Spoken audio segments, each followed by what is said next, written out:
Today on Investigate TV Plus Weekend, complex police encounters with people with invisible disabilities. We investigate incidents across the country and what's being done to address them. I am a target in today's society. Put your hands behind your back! Hands behind your back! Do it now! Plus, a past offense haunts a father years after paying his debt to society. We cover the questions his case creates about the justification of justice. There was an alternative to me being sent to prison where I can continue with my life, continue to be a dad, continue to be someone in the community. Investigate TV Plus Weekend starts right now.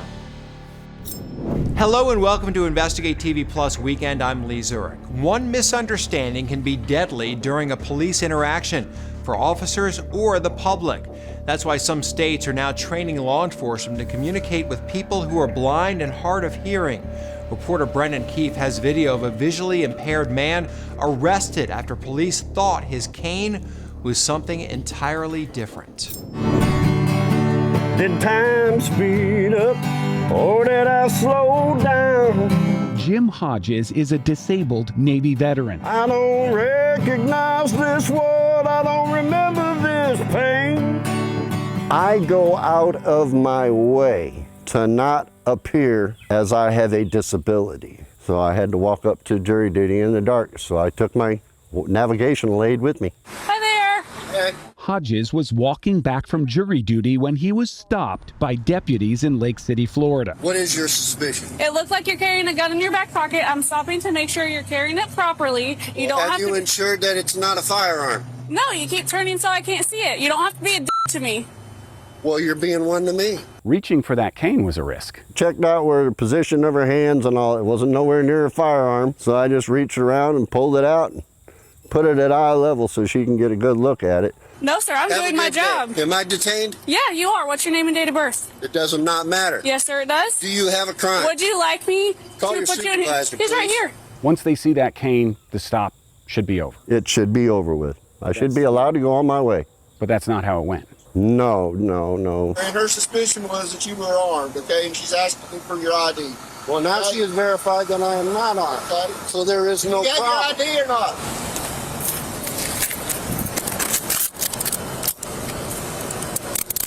Some people would say, why not just give them the ID? Let's let them have every little right until they run out of them and they want our big ones. It was important for you to stand up for your rights, even if that meant you were going to go to jail. That meant that I was an American who knew his rights. I took the same oath that these two took. There you go. Thank you. Sir, are you legally blind? Yes, I am. Okay. All right, Mr. Hodges. Was that hard? It's going to be. I want your name and your badge number. I put him in jail for resisting. Okay. So how long were you in jail? 26 hours. Most law enforcement stops start with sound Driver of the white Tesla, come on out with your hands up. and verbal commands. Put your hands behind your back. Hands behind your back. Put your hands behind your back. Deafness is another invisible disability. Put your hands behind your back. Hands behind your back. Do it now. Okay. Put your hands behind your back. Put your hands behind your back, sir. Police in Texas kept issuing verbal commands after they knew the man was deaf. Get on your stomach. Turn around. If a driver can't hear repeated verbal commands, an officer could perceive that as refusing to comply. A deaf driver reaching for their registration can't hear the officer ordering them to stop, and police have used force against them. In one case, a man was beaten reaching for a card that read, "Driver is deaf." If I try to sign, they back away from me, thinking maybe I have a gun or some kind of weapon or a spray or knife or anything along those lines. Sit back in your car. Sit back in your car. Run up on us like that? It has happened across the nation. Who do you think you are? Stop. I was trying to talk. I was trying to say something. You didn't know I was deaf. After you are released from the hospital, you're going to jail. My first reaction as a total blind person, much less a total blind female, is if somebody grabs me, I'm going to immediately turn away and resist. You don't see the uniform because No, you correct. can't see anything. Correct. Kim Chichester helps train police for the Alabama Institute for Deaf and Blind. Training is key to being safe in every scenario. People usually don't actually know that I'm blind. Alabama is one of the few states that actually mandates training for invisible disabilities. Do you support that kind of training? I support it 100%. Police officers may ask questions targeted towards an individual, and sometimes we don't know who they're talking to. Oregon now includes deaf and blind instructors at the police academy, while Texas alerts officers on traffic stops that a driver might have trouble communicating. The new law gives a person challenged with communication the option to disclose their disability when registering their vehicle through the DMV. I'm gonna pull this out of my back pocket. Sure. As for Jim Hodges, he got his cane back along with his freedom, reaching a settlement with the Columbia County Sheriff's Office. Both deputies will be required to undergo remedial training pertaining to civil rights. The sheriff himself lost election last year. He is no longer Sheriff Mark Hunter. He's just Mark Hunter Citizen. Do you think your incident had something to do with him losing the next election? I think the whole world's attention on Lake City, Florida, Columbia County is what did that. Oh, did I slow down? Back on that porch in North Georgia sits what deputies couldn't see, and a man who never lost his vision for the freedom he once defended. It's almost over now. The two deputies and the now former sheriff in Hodges' case declined to comment through their attorneys. Training varies across the nation from little to none. Coming up, he turned his life around from felon to father, mentor, and role model. But a nearly 4-year-old probation violation threw this father's future into question. We dig into the delay and what it could mean for others like him.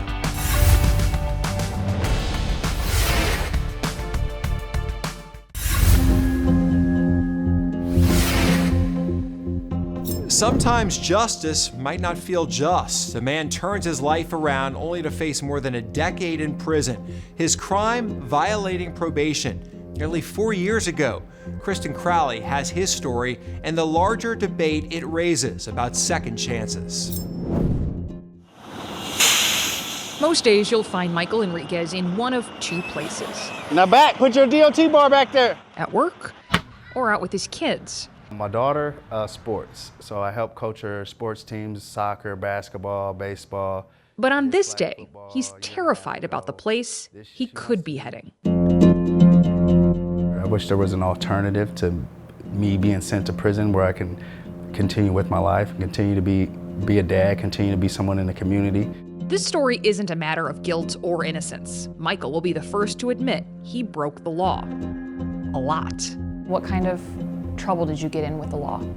At 18, I had caught a majority of my felonies in a 3-month span. Drugs, theft, DUI, weapons charges, all crimes he served time for. In 2020, he violated his supervised release after he was caught with drugs, and back to prison he went. It was a relief to his former father-in-law, Kevin Miller, who thought Michael was nothing but trouble. I can say I hated him. I absolutely hated him. And I told my wife several times, I'm like, I just hope somebody sticks him when he's in there. Your father-in-law also was not your biggest fan initially. No, definitely no.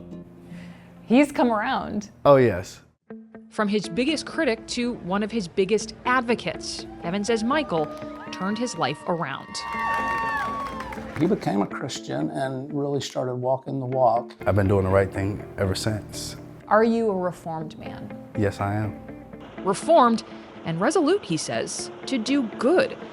That job we told you about, he helps mentor former criminals like himself to get their commercial driver's license and stay out of the system. Right there's good.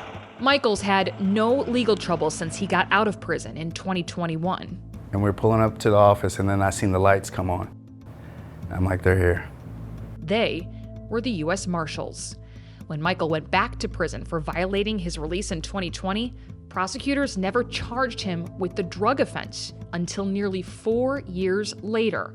The potential sentence? 10 years or more is what it's looking like. You'd miss the rest of your 10-year-old daughter's childhood. Oh, yes. Yes, and then that's a big one there. It's gut-wrenching to think about that. It's not justice for anyone. I mean, it's not for me, it's not for his family, it's not for society. Michael's ex-wife, Ashley, can't understand why prosecutors waited. If someone is that big of a threat to society and they need to be jailed, then why wait this long to do it? Why wait till after they've rebuilt their life to take it all away? State prosecutors declined to comment on Michael's case. So I was in the Eastern District. So we went to former Missouri State Prosecutor and former U.S. Attorney John Davis. Are you surprised that they would pursue the charges and not just let it go? Not at all. You're just surprised they didn't bring him earlier. Correct. Davis says while legally the state's well within its rights to charge Michael, ethically, it's another story. Why it took 3 years and 3 months is beyond me, but it's just not right. Justice delayed is justice denied, right? And advocates for sentencing reform say that injustice is not unique. This is happening far more than it should and far more often than we're even aware of. Erin Haney is the Deputy Chief of Advocacy at the nonprofit Reform Alliance. She says while Michael's story is one she hasn't heard before, it's similar to multiple other cases across the nation, where states tried to put reformed people back behind bars because they didn't serve their full sentence due to clerical errors. To go back and reincarcerate them years later, once they've rebuilt their lives, seems not only like it's unfair to that person, but it's a disservice overall. So right now, the way our system is set up, do you think it's set up more to focus on punishment than justice? Absolutely. When we think about what justice is, what public safety demands, we don't achieve either of those through incarcerating him at this point. What would you say to the people who will argue, well, if you can't do the time, don't do the crime? I think that you can hold someone accountable, even if it's for something that they've done quite a long time ago, without pulling them out of their family, out of a stable job, out of their community to incarcerate them when they've now become a different person. On the day of our interview, Michael decided to plead guilty to the drug charge. How are you feeling? I'm nervous, but I'm not fearful. I'm nervous, but I'm not fearful. I understand that it'll all work out. It'll all work out. Hoping a judge would show mercy at sentencing. Our cameras were not allowed inside the federal courthouse, but after his plea, Michael sat in jail for roughly 4 months, waiting for his punishment. Finally, on the day of sentencing, all right, Michael walked out a free man and walked back into his children's lives. The judge gave him probation, calling Michael's transformation extraordinary and unique. I think it's a just decision, and I'm not going to let him down. It's a vow not just to the courts, but to his friends, his family, and to others who are reformed. There has to be others out there like myself, and they need a voice. They need a voice because there's others out there that have changed their lives. It may be few, but they're out there. The Reform Alliance says it's working on getting bipartisan legislation passed. It's called the Federal Safer Supervision Act. The proposed law would focus more on rehabilitation and reintegration instead of just punishment for low-risk offenders. Up next, racial profiling or data flaw. We explain why one state law leaves officers guessing on race.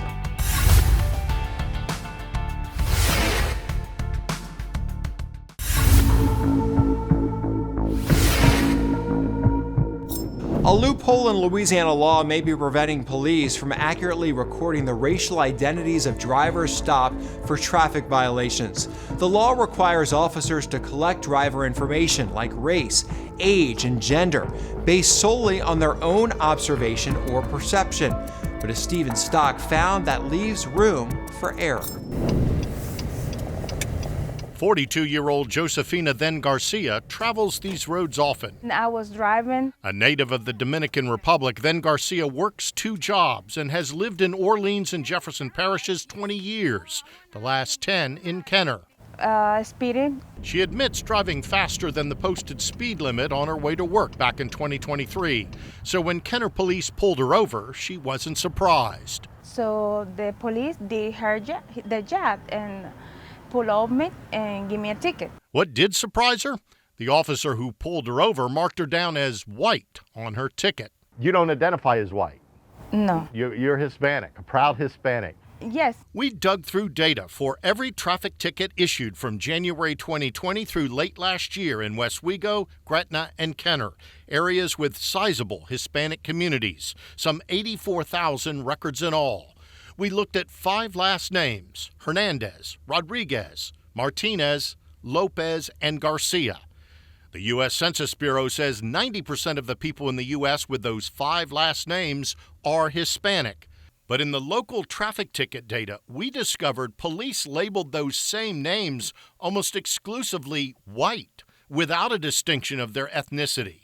Out of 3,400 traffic stops of people with those 5 last names, only 296 of those drivers, less than 10%, were identified as Hispanic. Do you think we need a better system here in the state?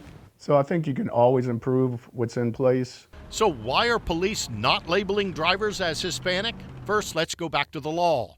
Officers are required to collect information such as race, age, and gender from drivers, but they must do so through observation. A driver is not compelled to have to give that answer, so the officer has to make his own decision.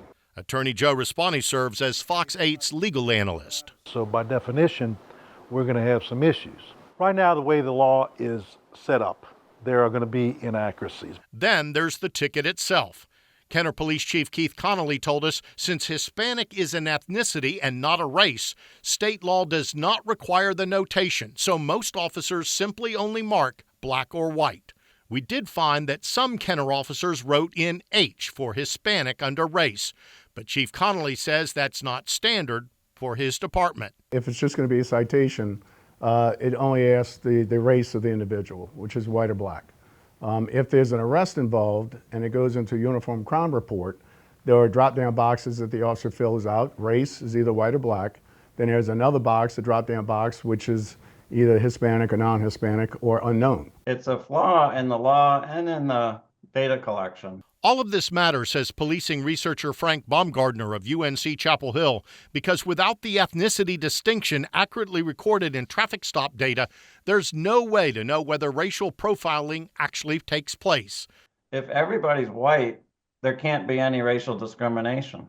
What I saw in the data that you showed me was there's no such thing as ethnicity. So there are no people classified as Hispanics. And that may be technically accurate the way that the law is written. If there is any disparity in the rate at which Hispanics are pulled over or searched or arrested after they're pulled over, we'll never know it from the data. Until last year, the U.S. Census Bureau only listed 5 races: white, black, American Indian, Alaska Native, Asian, or Pacific Islander.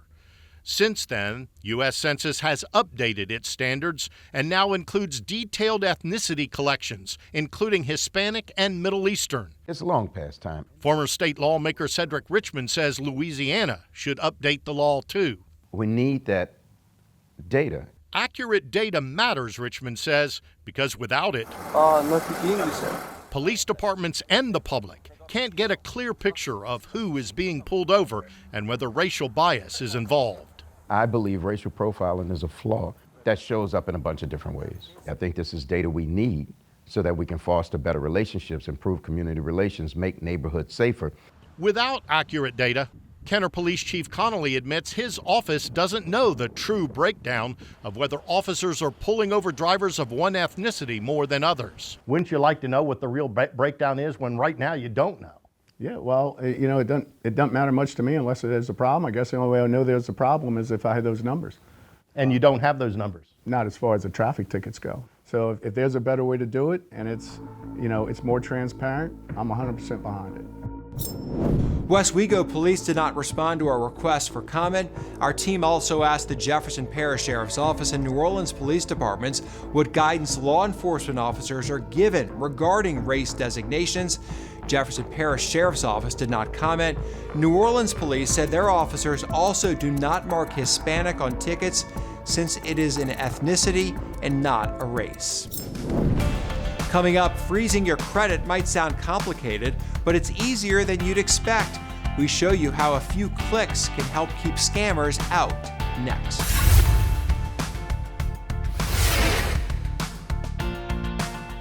You can watch Investigate TV Plus anytime online. Just subscribe to our YouTube channel at Investigate TV. You can catch stories and full episodes.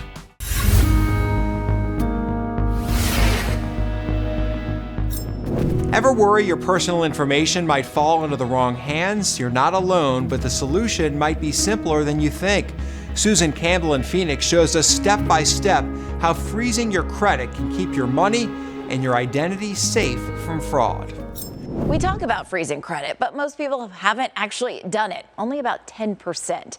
So today we're going to walk you through the process so you can see how easy it really is.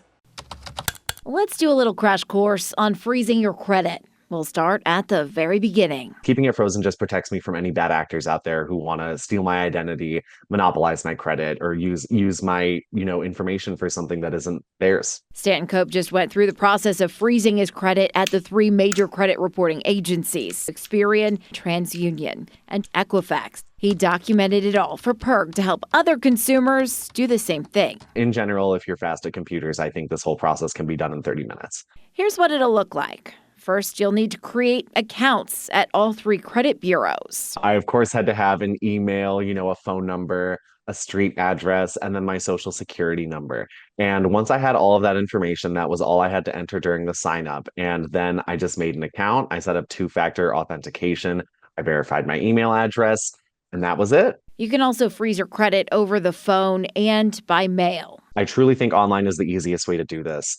And so, I've got a dad who doesn't like to be on the computer as much. And after I took care of this process, I sat him down and I went, Dad, I'm going to freeze your credit with you today. Here's something really important to keep in mind. At any point in this process, if you get stopped and have to enter payment information, don't do it. These are free. These are absolutely free. Do not enter a payment card. If you need to unfreeze your credit, say you're applying for a new credit card or you're buying a car, you don't have to plan way in advance. Let's say with your example, I found the absolutely most divine car on the lot.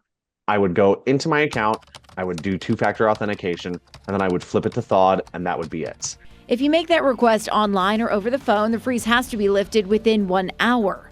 By mail, agencies have 3 business days. You want to make sure you're entering your information on legitimate sites. USA.gov has links to all 3 credit bureaus. And that's it for us. Thanks for joining us here on Investigate TV Plus Weekend.